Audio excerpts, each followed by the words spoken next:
It is time once again for the weekly closes on our favorite Bitcoin miners. But before we get going, smash that like button, subscribe if you've been with us for a while and haven't done so yet, and check out the Trade Cave store, link in the description as well as the channel bio. Show your Trade Cave pride with one of those fantastic shirts. My favorite still being Sir Doge, Lord of Maximum Coinage. Go ahead and check that out.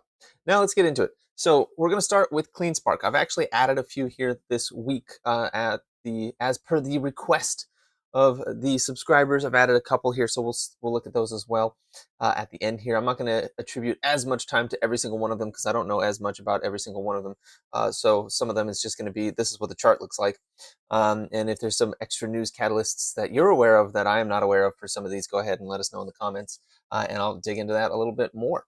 But for the most part, it's going to be a chart analysis, and if I know something about those because I invest in them, like with CleanSpark, Digital, Bitfarms, Mara, Iren, I invest in those, so I know a little bit more about those. I know a little bit more about Cifr, so I might bring in some of that information. And if I'm missing that information on any of the other ones, go ahead and just let us know in the comments, and I might do a whole video dedicated to talking about that. Anyways, so we're looking at the weekly here. So this is the weekly chart. It looks kind of atrocious, honestly. We came out of this big part, this big section of consolidation on CleanSpark, and we dropped pretty dang hard.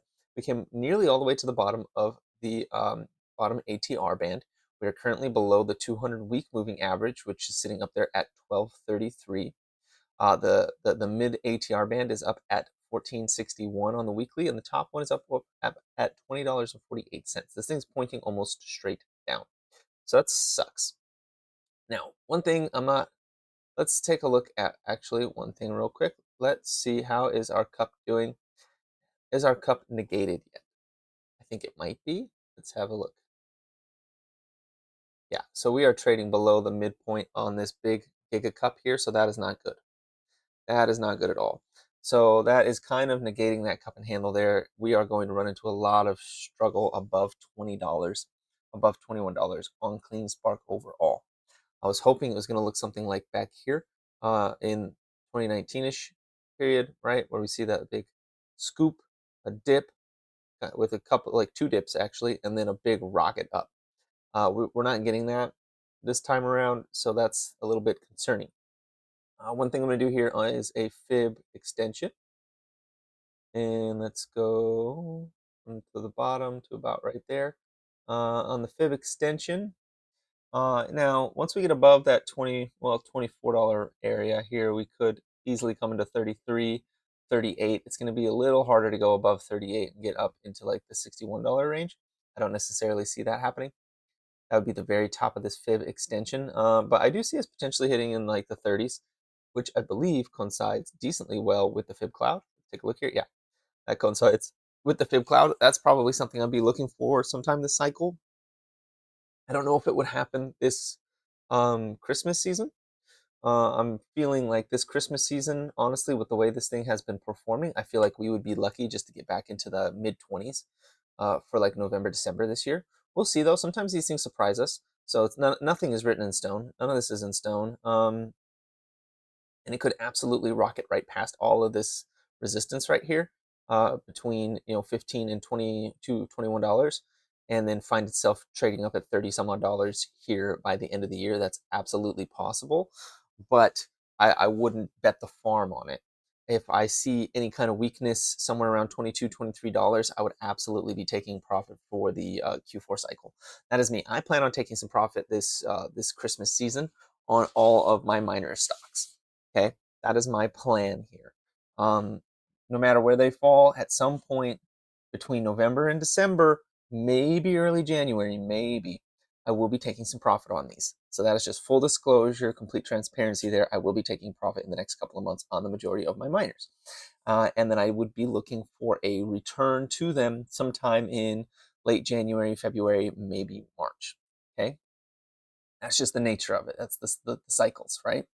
And hopefully we don't get a huge run up again in February and March like we did this year, next year, and then I end up missing the boat and kicking myself. But that's just what may happen. All right. So what are we looking at right now? So on the weekly right now, we really need to get above this green candle here, above, which has its top at 935, 937, sorry, 937. And then we have another struggling point at 1019. Those are two areas we really need to get above. We need to get above this little gap here and start trading in the high 10s and come up to the 200-week moving average at 1233. We're going to struggle there a little bit.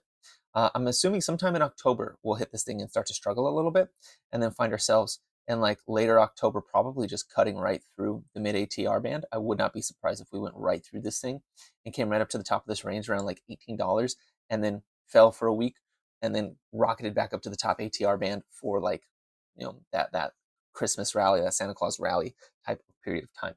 Now, if for any reason we close candles underneath $8, we're going to have a real bad time on CleanSpark. I don't necessarily see that happening. One reason I don't necessarily see that happening is because the Bitcoin cycle should be starting to play out now. We should be entering the zone that the community so affectionately names the banana zone, where we start seeing things start to not necessarily make sense in terms of how fast and how far up they are moving. So that's what we're seeing right here. And we're already seeing that with some altcoins are taking off since the rate cut. Bitcoin is now trading in a nice place since the rate cut. And we'll look at that here right after CleanSpark to give us a little bit more backstory as to what's going on there. But right now, CleanSpark's been in this horrendous downtrend for a while. We're trapped under the 200-week moving average. We're trapped under the mid ATR band. We need to turn those things around. What I would like to see, and let me turn this on. What I would like to see is something like this, right? We come down, we came up, we came down like this, we come up, come back down to this around like October-ish, like early October, mid-October, we come to here, struggle a little bit, flag, and then we find ourselves up at like $18, $19 sometime in later October, and then even higher in November. That's kind of a path I'm looking for. I'm looking for this to turn into an inverse head and shoulders. I want to see an inverse head and shoulders with a neckline at the 200-day moving average, and I want to see it fly up above that. That's what I'm kind of watching for now. That doesn't mean it has to happen. Just because I want it to doesn't mean it has to happen. Just, it'd be nice, right? And one thing I wanted to point out, and let me see if it works out on the weekly. I know it worked out on the daily. Let me see if it works out on the weekly. Let's see, September. Yeah, okay. So I want to go back into the last cycle. The last time, was it the last cycle or was it the last year? Let me see here. Yeah, I want to do last year's. Okay, so let me see if it works on the weekly. It worked on the daily. So we took this big drop into September and we went and forward projected that out. Okay, so I'm just taking the bar pattern tool here, and I'm going to see if we get a bit if we can make this thing sort of, if we stretch it out, because obviously this time it's bigger, and see if it does the pattern I was wanting to see. Something like that. This one's playing out faster. Okay, so you can see we're getting a similar pattern here. It worked out way nicer on the daily. Let me delete some of these. We don't need this line. We can see that candle. We don't need this line. I'll leave that one line there though. Okay, let me see if I can make these a little thicker. No, I can't make them a little thicker. What's this? That's just for coloring. Okay. Anyways, so you can see it had the big drop, right? It had this big drop, kind of consolidation, a little further drop, and then it started coming up, came back again, and then rocketed up, giving us that like inverted head and shoulder kind of move on the weekly here in the past. This was just last September into what would it have been, into December. So last September into December, right? We were coming into September around this time here, and then like October, November was this leg here, and then December was this big launch here, which would take us up to like that 2021 range here. So this just, if we did a replay of last Q4, we would end up at $21 for CleanSpark. So that's all I wanted to bring up there. Let's do BTC USD. Let's take a look at Bitcoin. Lots of Terminator stuff lately showing up on everything. So this is Bitcoin weekly. Let's see here. So the weekly candle has not closed for Bitcoin yet. But what you can see is Bitcoin is actually, the MACD is curling up. We are bullish on the RSI on Bitcoin. We are conquering some decent levels of negative volume. Like right here, we need to get above 64,000, 64,300, and we conquer this big red candle here. That's good. Then we have this one here, which is actually lower volume than this one here. So once we got over this candle here at 58,000, we were actually doing pretty good. Here, this little doji here, that had a huge amount of volume. And the biggest volume bar I'm looking on here that we need to get above, at least in this downturn that we've been in, is right here. This candle right here. This one right there, 69,128. We need to get above 69,128. See this volume bar right here on March 11th on the weekly? That is the largest amount of volume in this downtrend since March. The largest amount of negative volume, selling volume. Now there was some buying at the bottom of that, but it's an equal amount of buying and selling on this, and that's one of the largest volume, at least red bars that we've got here. We need to get above the body of that and start closing candles above 69,128. We start closing candles above 69,128. We're gonna easily make a new high. So that's what we're looking for right now. We are still at the very top of this descending channel. We not bounced, but we rejected off the mid ATR band, which is at 63,987. We need to get over that this week. And I think that we have a chance here. We have a chance at doing that. We just got to maintain that strength through the weekend and into next week, which we might do. We might see if we get any good news catalysts. I think we'll see that. Anyways, moving on to Bit Digital. All right, Bit Digital. For the weekly, Bit Digital is back above $3. Notice how we came into this trend line one more time and then just launched off of it. That is great. Good to see. The next level we need to conquer for Bit Digital is $3.33. I think that's going to be pretty easy. We sliced right through that on more than one occasion. And I think that we have a chance of doing it now. Where's the biggest piece of volume here? Right here. So 405. Once we're trading over 405, we're going to make this top ATR band look low.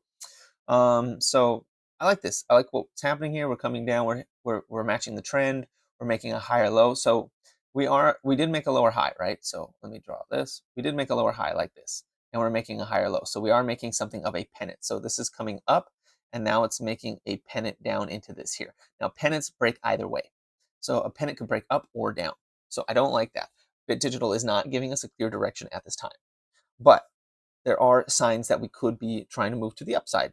Basically getting how these two pieces of red volume falling down were very low and weak, right? These two pieces of green volume, even though the candles are much smaller, there was a lot more buyers than sellers coming through. Like look at how much more volume there was than this. This is like 50% more volume than this huge red candle right here for this smaller green one. Okay, that's a good sign.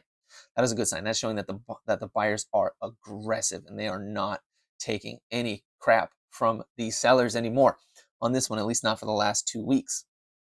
Right? What we need to see is a nice big green bar like this one, this volume bar here on June 24th. That would take us, that would take us up. That would take us up probably all the way up to this the 384 level right there. And once we are able to conquer that one, honestly, oh nice, yeah, actually, see, okay, so look at the volume bars down here, right here. This one for August 12th. Notice how we're trading already above that. If we open and close next week over $3, particularly $3.10. If we open and close over $3.10, I would not be surprised to see a nice big green boy like that from June 24th on the Bit Digital chart here coming through, especially if we get some moves out of Ethereum, since Bit Digital has been doubling down on Ethereum and HPC. We get any good news out of any of those two realms for this stock. Ooh, boy, that thing is going to show us a nice big green candle coming through with some nice thick volume coming out of that. So we're going to watch that. I do see the pennant potentially playing out though. I don't like that. If we lose this white trend line, we are going to probably come all the way back down to $2. If we break this yellow line above instead, we're going to come up to the probably, well, one, we're going to hit 384. We're going to struggle there from 384 all the way up to 404. But if we can get past 404 and close and open a new candle above 404, we're very easily going to enter into the high fours, low fives on Bit Digital. We might even come back to visit this trend line up here, which would put us at around November, which would put us up at $6 around November. And I'm telling you right now, if that thing hits if Bit Digital hits $6 by November or around Christmas time this year, I will be taking profit on that one. That's going to be the theme here. I'm going to be taking profit sometime during this Christmas season. So watch out for that. Again, completely transparent. This shouldn't surprise anybody when this happens. I will be taking some profit this Q4. That is my plan. Okay, Bit Farms. All right, Bit Farms. What's going on with Bit Farms? Bit Farms, a little bit of a weaker showing here.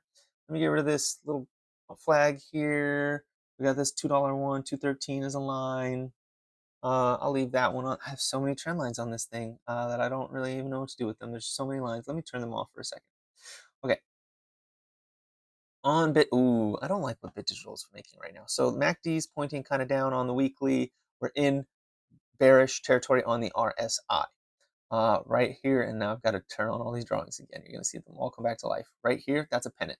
That's a pennant, and that's a pennant after coming down. So we're coming down and then making a pennant, like a flag, a little bear flag looking thing. I don't like that necessarily. So if that pennant comes through on Bitfarms right here on this smaller time, this smaller amount of candles right here, this 3, if we lose that ascending line here, right, like right here, if we lose that on this pennant, we could see this thing drop back down to about $2.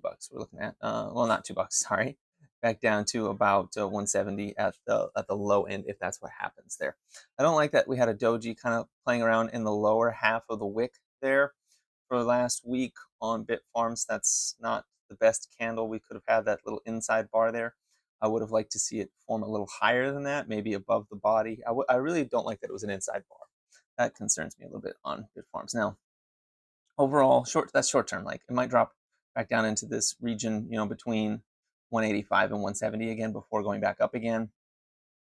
And then once it starts going up, we've got to contend with the mid ATR band at 248, the 200 week moving average at 267, and then from there we're free. Once we're above 267, we're free all the way up to that 330 level again on Bitfarms. But right now we are in this pretty aggressive downtrend right here. Yeah, sorry, it's already there. The yellow line. We're on this yellow line. Once we break that yellow line, though, we should see some momentum take us all the way up to here. And once we're above the mid ATR band and the 200 week moving average, that ends up being a double bottom, which could take us as high as the top ATR, maybe even a little bit higher than the top ATR. Okay, let's go move on to Mara. How is Mara doing? Mara's got a lot of lines on it as well. Let's see here, 22.57. You know what? I'm leaving that on there because that was actually important. And I'm leaving $12 on there as well because that's still in play potentially. So the fact that we didn't get the fact that we got a lower low here, so on the weekly, the fact that we got a lower low here on September 3rd than August 5th, that was bad. The fact that we're printing inside bars inside of this big red candle here, so we had an inside bar last week, we had an inside bar this week, an even smaller inside bar and a doji. I don't like the looks of that. I don't like the look of that leg. So we could see this thing potentially come back down and test that lows in the low 13s, maybe even 12s. I have not decided to go long on Mara again yet at all. I was thinking about it back here, in August. I was thinking about it again back in the first week of September when everything was taken off. But now I'm looking at it and I haven't done it yet. And I don't think I will until we either get to the bottom ATR band, which is down at $8, so I don't really see that happening. Or we get above the mid ATR band, which is currently at $19.90. I think I'm going to hold off until then with Mara because this thing just doesn't look good. This chart just looks horrendous. Now we could, once we get above the 200 week moving average at 1860, that does start to become a double bottom. You can see we've got our bottom right here and right here, bottom, with that neckline being the 200 week moving average. But at this time, this looks a lot like Bitfarms, right? We got 2 inside bars off of a big bearish candle. We have a bit of a wedge or a bit of a pennant forming on these 3 weeks starting September 3rd, right? We got a bit of a pennant forming there. Those can break either way. So there's not really any clear direction on Mara at all right now, but it does look like it wants to lean towards the downside here at this time. So I do think we could hit $12 on Mara before going higher. That is a potential there. Let's take a look at Riot. Riot, just big old dumpster fire. Again, Riot is doing a similar sort of thing, right? Let me get rid of this. We've got big bearish candle followed by an inside bar and another inside bar inside that bar. So an inside bar of an inside bar. And this looks like a bear flag right here. These 2 candles, these 3 right there, the way that they're forming, the way the bottoms are forming and the tops are forming on the last 2 weeks, that looks like a bear flag to me. I don't like that. That's very reminiscent of this 3 candle formation right there, but even uglier. So I don't like that. I do think next week might be a bit rough. I feel like it's telling us that there's going to be some roughness coming through on here. We could see. Now, this second leg right here, this leg right here with these 2 candles from August 26th and September 3rd, they were a lot smaller than this candle from July 29th. Okay? They were a lot smaller than that in terms of coming down. So that's not bad, meaning that this next leg could be even smaller. It might even just come down to 640, potentially tap $6 at the furthest it goes down, because Riot doesn't really have a lot more room to the downside, to be honest. It doesn't have a lot more room to move down before just utterly collapsing and becoming worthless. So we would like to see this get above 857, right? I'd like to see it get above 857 right now. That would be my indication that, yeah, remove it. That would be my indication that things are starting to turn around for Riot, is if it were to get above this previous high here at 857-ish, and then it can make its way to the mid ATR band at 984. Once we conquer 984, we've got room up to 1349. Now, unless something amazing happens for Riot, I don't know if it's going to get any higher than that this Q4.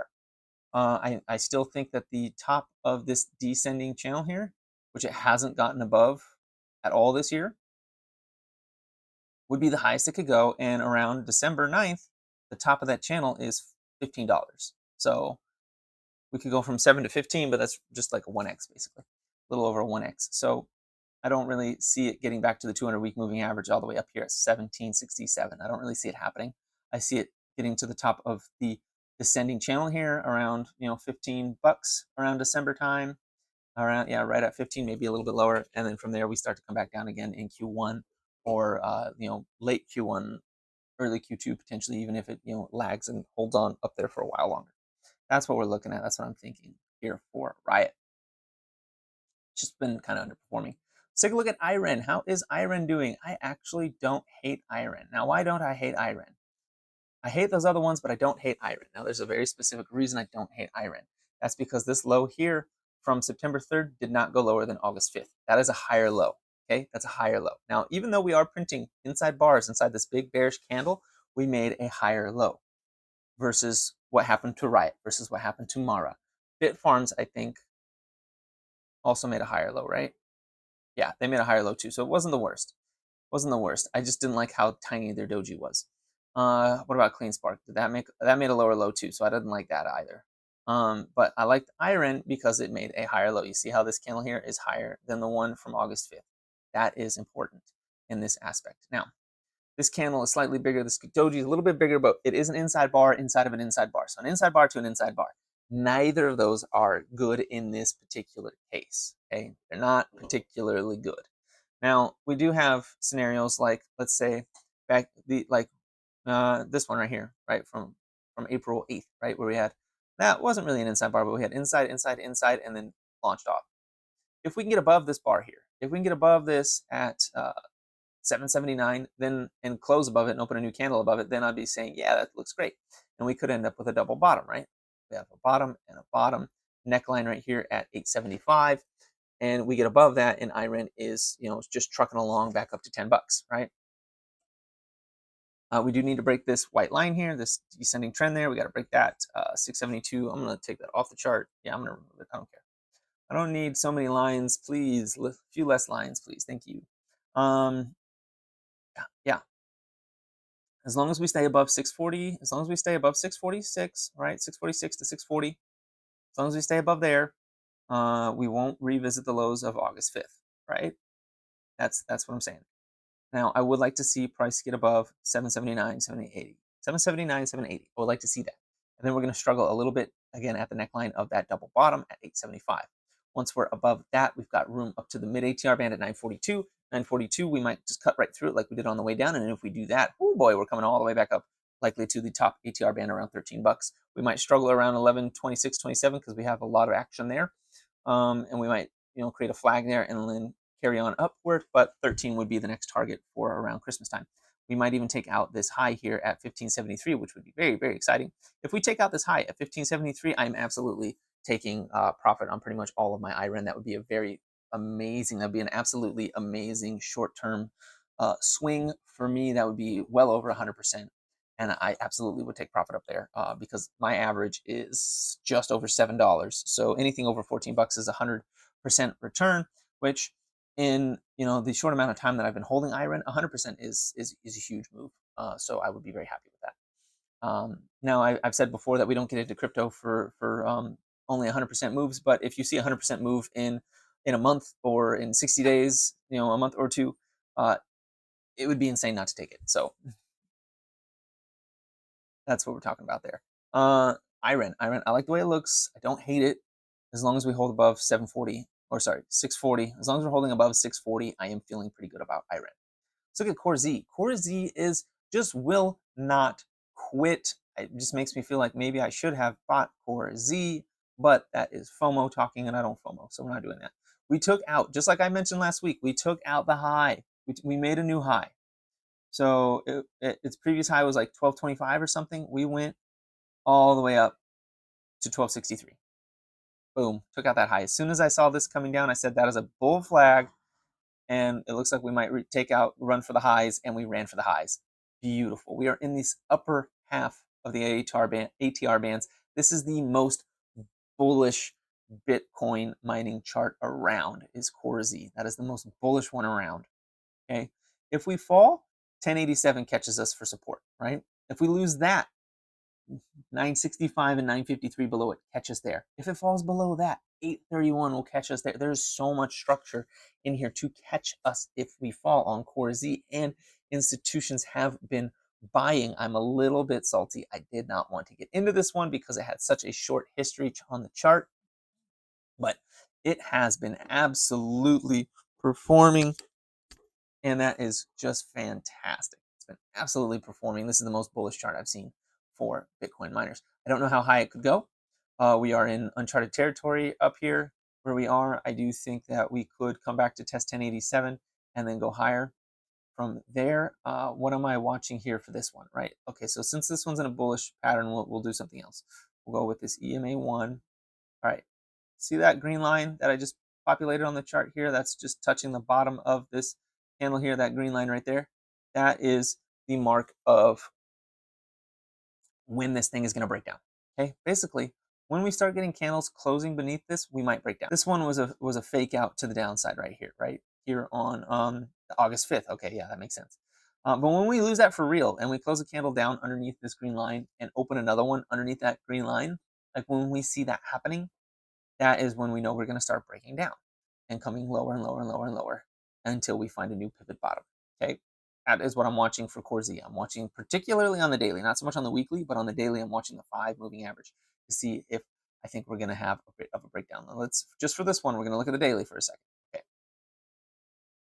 yeah, see how it's never held more than one day away from it. Like, yeah, we were way away from the 5 here, but the next day we were back. We were away from the 5 here on August 13th. Next day we were back touching it. As long as there is at least a wick touching this thing, we are still in an uptrend. Notice how, yeah, like, see, we broke away from it. We opened away from it, but the next day wicked right back into it. Was there any other time when we got away from this thing? Not really.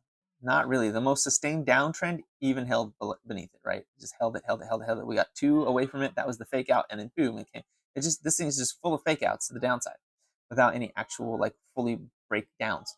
So Corz, it's the most bullish chart around right now, and it's just continuing to crawl up. As long as it holds above that 5 EMA without touching it, while touching, as long as it continues to touch that 5 EMA, I am still going to be looking at this as a bullish move on Corz.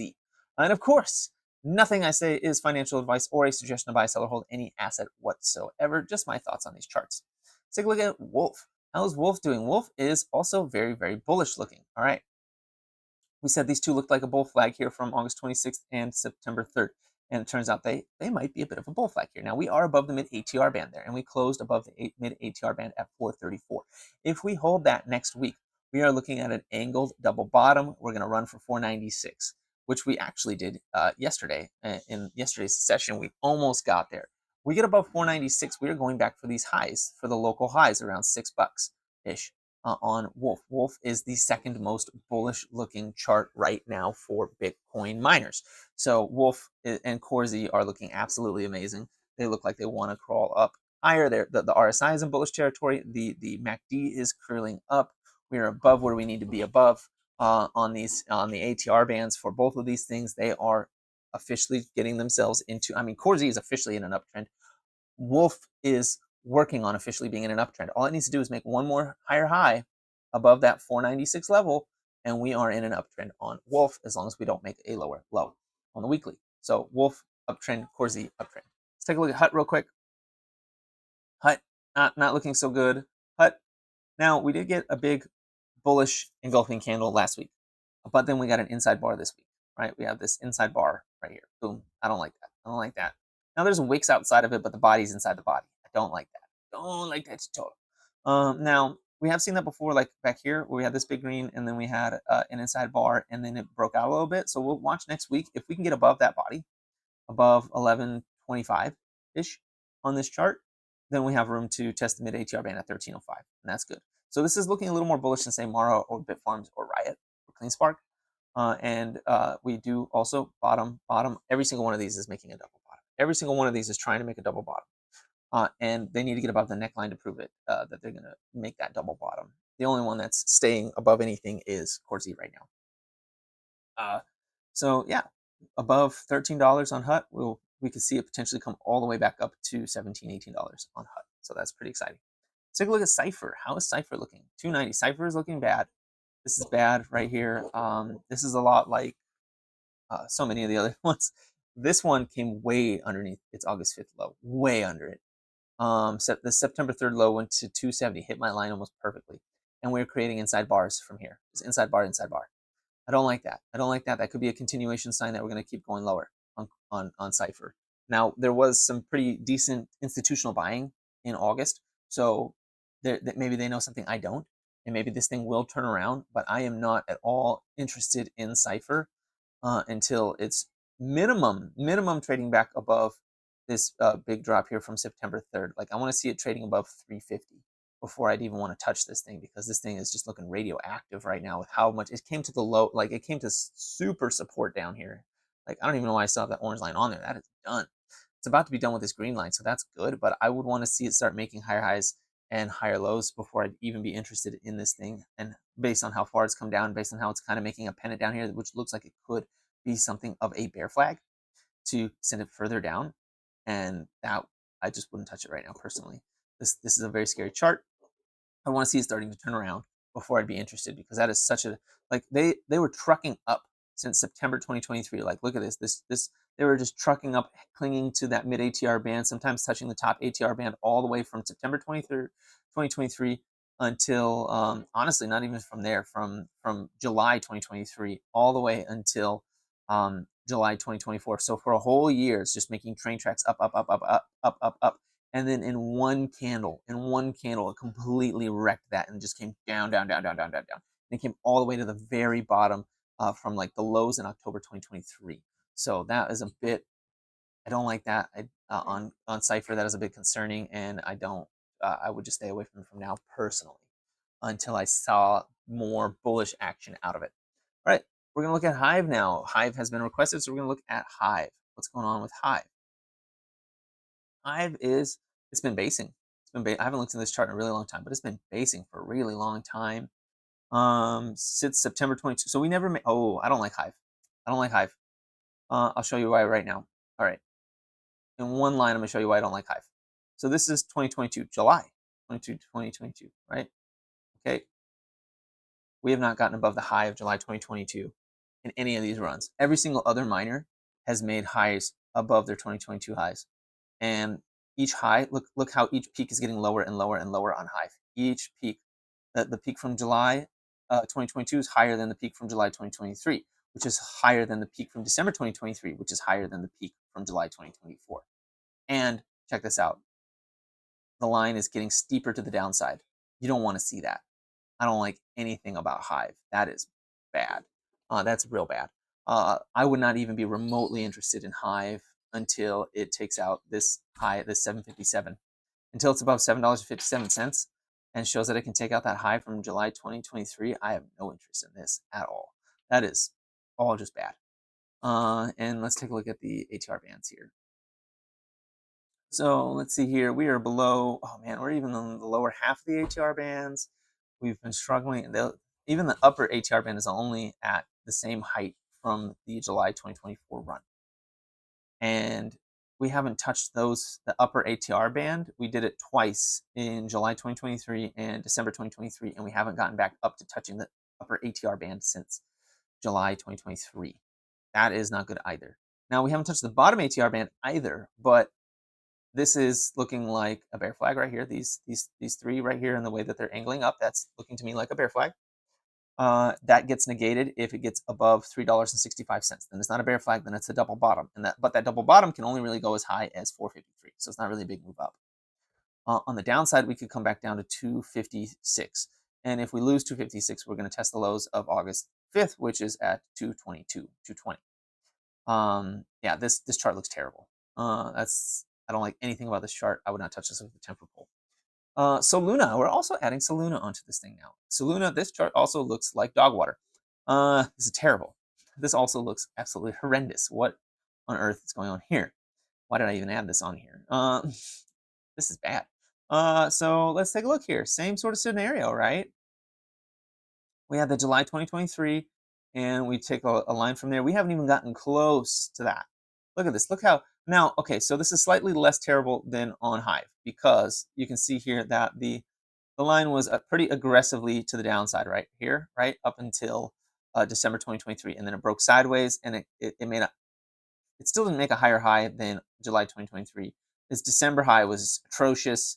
Its June 2024 high was not even higher than the July 2023 high, and the January 2023 high was bigger than all of those. Oh, geez, where was this thing in 2022? In 2022, this thing was way up here at $300. Yeah, no, I'm sorry. Slnh is not going anywhere good. I have no interest in this at all. This thing, it looks like it's just absolutely falling apart. I'm sorry I even brought this up. This is bad.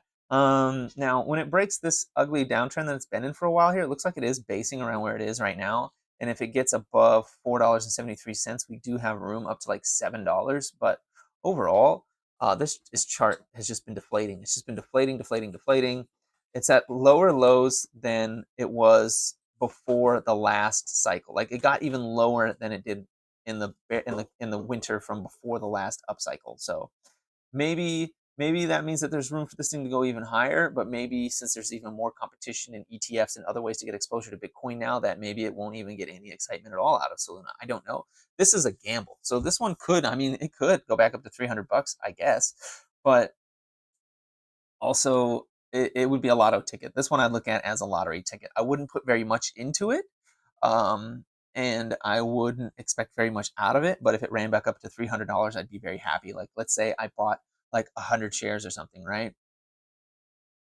Like, let's just say we put $300 into this thing, bought 100 shares, and it goes back up to its all-time high. Yeah, I'm going to use the calculator because I don't want to screw up the math.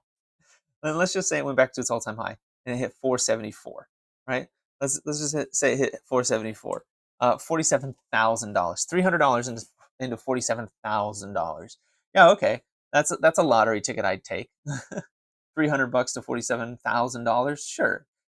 But of course, I would put absolutely nothing into this that I wasn't 100% okay with absolutely losing. I would look at this at Slnh. I would look at it as a lottery ticket, and a lottery ticket only. I would assume everything I put into it was a loss, because this chart looks atrocious. But as we've seen in the past, it does have the potential to run up way, way too much. It has a big potential for big run ups. I mean, what did it do? It went from areas just above where it is now at $9 all the way up to $473 in the past. I mean, even if it just ran up to $222, which is the top of the fib bands there, well, not the top of the bottom of the top three fib bands there, we would be at $220, and that would be a pretty insane gain off of $3. But am I saying that's going to happen? Absolutely not, and I would not expect it to happen. But if you want a lottery ticket, Slnh, there you go, lottery. Roll the dice, baby. Anyways, that is the update right now. That is the weekly closes on all of our favorite Bitcoin miners. Please like, comment, subscribe, share this video if you found it informative or entertaining. Check out the Trade Cave store, link in the description, as well as the channel bio, and have a profitable day.